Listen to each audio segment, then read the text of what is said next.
अब हम जो देखने वाले हैं वो काफ़ी इम्पॉर्टेंट है before going into the negotiation. It is called assessing the opposition. Assessing the opposition यानी कि आपके सामने जो बैठने वाला है नेगोशिएशन में, आपसे आपको जिसको कन्विंस करना है या फिर जो आपको कन्विंस करने वाला है, वो उसको जानने वाली बात है ये। इसके लिए कुछ समझने से पहले एक केस स्टडी ले लेते हैं। केस स्टडी में मैं एक डिजिटल मार्केटिंग कंपनी का सेल्स एग्जीक्यूटिव हूँ। मेरा काम क्या है, मैं बिजनेसेस को अप्रोच करता हूँ और उनकी कंपनी का डिजिटल मार्केटिंग का कॉन्ट्रैक्ट लेता हूँ मेरी कंपनी के लिए, जो उनकी कंपनी को एक डिजिटल मार्केटिंग के थ्रू स्ट्रॉन्ग प्रोफाइल बना के देगी। तो अब मैं पहली कंपनी के साथ जा रहा हूँ। पहली कंपनी में जब मैं मीटिंग करने जा रहा हूँ तो वो कंपनी एक टेक्नोलॉजी कंपनी है, एक आईटी सॉफ्टवेयर रिलेटेड कंपनी है। तो उसको मुझे तीन चीज़ें, अपने अपोजिशन के बारे में तीन चीज़ें मुझे जाननी है। तो जब मैं एक आईटी सॉफ्टवेयर की कंपनी में जा रहा हूँ तो कौन सी तीन चीज़ें मुझे जाननी है? सबसे पहला है स्ट्रेंथ, वीकनेस एंड ऑब्जेक्टिव। तो स्ट्रेंथ, तो मुझे क्या पता चला है कि वो जो कंपनी है उसमें जो एम्प्लॉयज़ हैं वो 20, 22, 25 साल के आसपास के हैं, यानी कि they use social media every day, WhatsApp, Facebook, Instagram, Twitter, LinkedIn, वो सब वो रेगुलर रूटीन बेसिस में यूज़ कर रहे हैं। तो अब जब ये सब वो रेगुलर यूज़ कर रहे हैं तो उनको पता है कि डिजिटल मार्केटिंग एक्चुअली होता क्या है, यानी कि दे नो द वॉट, क्या चीज़ें हैं डिजिटल मार्केटिंग में वो सब उनको पता है। तो वो उनका एक स्ट्रेंथ हो गया कि they have the knowledge, they know the what. उनका वीकनेस क्या है? सब पता होने के बावजूद उनको ये नहीं पता है कि इसको यूज़ कैसे करना है बिजनेस के लिए और इससे रेवेन्यू कैसे जनरेट करना है, ब्रांड कैसे बनानी है। यानी कि they know what but they don't know the how. तो ये उनका एक वीकनेस हो गया कि कैसे करना है वो नहीं पता है, क्या करना है वो, क्या होता है वो पता है, क्या करना है कैसे करना है वो नहीं पता है। तो ये हो गए उनके स्ट्रेंथ और वीकनेसेस। अब उनके ऑब्जेक्टिव्स के बारे में जानते हैं। ऑब्जेक्टिव्स उनके क्या होंगे? सबसे पहला ऑब्जेक्टिव उनका हो सकता है कि हम एक आईटी सॉफ्टवेयर की कंपनी है, तो हम ये चाहेंगे कि हमारी इंडस्ट्री में हमारा एक बड़ा ब्रांड बने। तो उनका पहला ऑब्जेक्टिव होगा बिल्डिंग अ ब्रांड। दूसरा, अब उनको पता है कि इसके फ़ायदे हैं, बिकॉज वो खुद आईटी से रिलेटेड हैं, तो उनको सब फ़ायदे पता हैं कि डिजिटल मीडिया, सोशल मीडिया के सारे फ़ायदे हैं। तो यानी कि वो जो कुछ भी करेंगे वो लॉन्ग टर्म के लिए करेंगे क्योंकि उनको बेनिफिट्स पता है। तो उनका दूसरा ऑब्जेक्टिव होगा कि हम लॉन्ग टर्म के लिए कॉन्ट्रैक्ट करना चाहते हैं।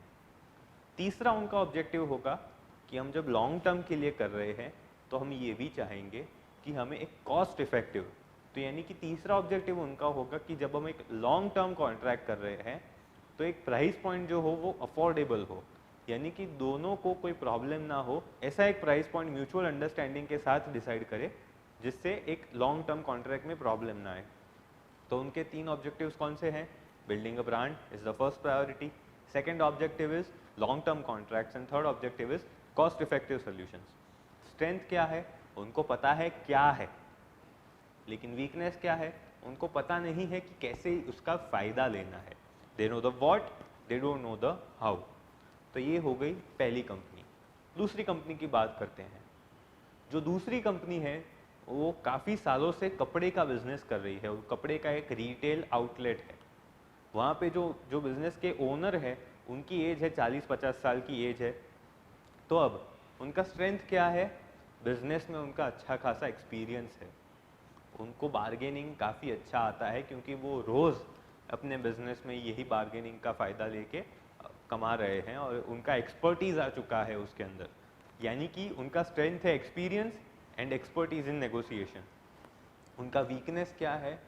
उनको डिजिटल वर्ल्ड के फ़ायदे, डिजिटल वर्ल्ड के ऑप्शंस और डिजिटल वर्ल्ड का कैपेसिटी के बारे में नॉलेज नहीं है।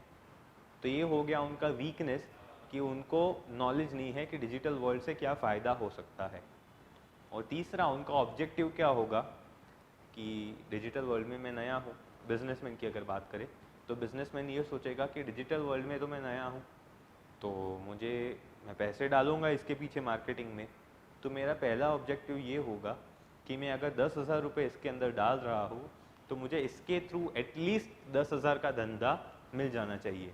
अगर वो मुझे मिल जाता है तो मुझे कोई प्रॉब्लम नहीं है, यानी कि जो मैं इन्वेस्ट कर रहा हूँ उतने का रिटर्न मुझे मिल जाना चाहिए, यानी ब्रेक इवन एटलीस्ट हो जाना चाहिए।